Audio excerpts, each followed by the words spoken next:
So here we go then, an alert in Texas now. We begin with the deadly flood disaster in eastern Texas. Now to the devastation in Texas.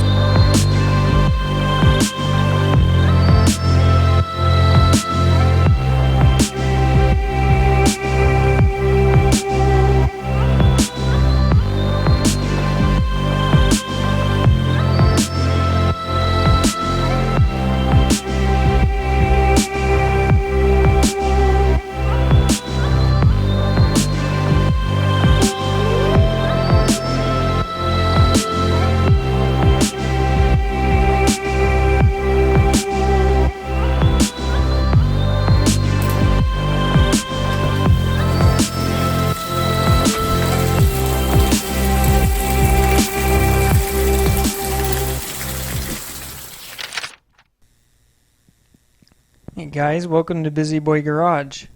As you can tell, we've had some excitement here this week.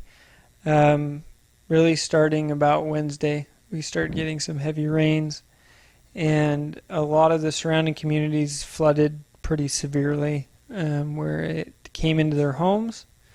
Families would wake up and step off their bed and find that they had about a foot of water in their house. Not a great way to wake up. We feel for many of these families. Because of the rain and all the flooding that we've had this week, I've struggled to get a lot accomplished in the garage. And actually today, being Sunday, I had an opportunity to go out and help what they call muck out some homes. So we went in and we grabbed their couches, their carpet, bedding, anything that essentially got wet from the water. We brought it out to the street, and we then went in and marked the drywall about 2 feet up, cut it, pulled all the insulation out, all the drywall from the house, essentially tear everything that's wet out and allow the remaining to dry out. Really tried to prevent mold. But that's kind of been what's going on this week. It just rains and it just does not quit. I've never seen rain as hard as it rains here in the Houston area.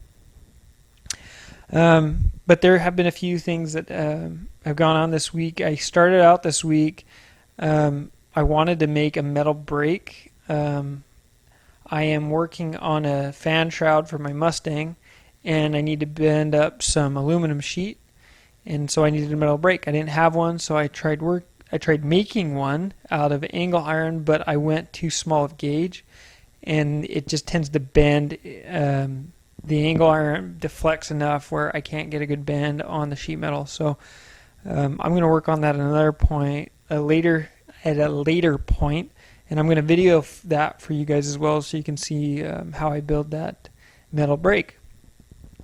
In addition to that, what else has happened? Oh, Conrad, my youngest boy, he has an ear infection. He was up a lot last night. We didn't realize it was an ear infection. And then tonight it was pretty severe, and he's been up crying quite a bit. Other than that, I picked up a 1972 Chevy long bed. I didn't get the truck. I just picked up a bed. And as many people have asked and wondered why I would just buy a bed to a truck, the big reason is because, I don't know a human being out there that doesn't like the 67 through 72 C10 Chevy trucks. They're pretty. They're gorgeous trucks. And I've always wanted to do a short bed conversion because the short bed trucks are getting expensive, and you can still buy a decent shape 67 through 72 long bed Chevy. I picked up the bed for $125, and I thought, why not? You can't go wrong. It was a little adventure picking up the bed. I ended up almost getting stuck. I bought it in an area called Cleveland, Texas, and this was on Thursday, early morning, and the rains had come in pretty strong on Wednesday. and I almost got stuck out in Cleveland as they were shutting down roads. I ended up driving through 2 feet of water for a mile or so in my truck, and it was scary as you saw cars on the side of the road. You saw that truck that I had at the beginning that had nosedived off the road. I think he got washed off the road from the rain washing across the road. Anyways, it was scary. But I was pulling hold on. On Thursday, I was trying to take it back. I bought it on Wednesday, and the guy lent me his trailer. He was a really nice guy. He lent me his trailer.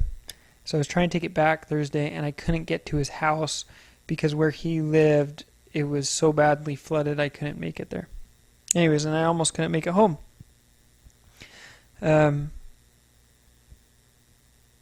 Anyways, so that's kind of the update today, guys. On the Legal Eagle, I've started welding. This is going to take a long time. There's 28 different joints on the Legal Eagle, and don't quote me on that, but there's close to 28 joints, and I have got, I think, 5 of them welded, and that has taken me a really long time. I don't want to say an hour per weld, but I think at this point it's close to that. Oxyacetylene welding is a art, and I suck at art, so we'll see how it goes. I am getting better. I confidently feel I'm getting better, and at the end of the 28 welds, it'll be pretty good. But the reason it's taking me so long is I want to make sure each weld's good. Obviously, when your life depends on it, that's an important thing. So I'm working on that. Anyway, so the Legal Eagle will come along. You're probably not going to see a post on the Legal Eagle for a few weeks just because it's really boring.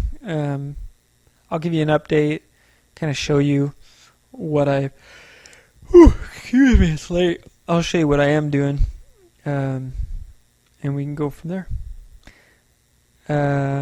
Anyways, guys, thanks for following along. I hope I have some interesting and enjoyable things for you guys to watch, and I'm really, obviously, anyone's welcome to watch these videos, but the primary purpose is I was making these for my family so they can follow along. Friends are welcome, and if you're following my channel, you're a friend. So thanks for coming along the ride. I love you guys. Talk to you later.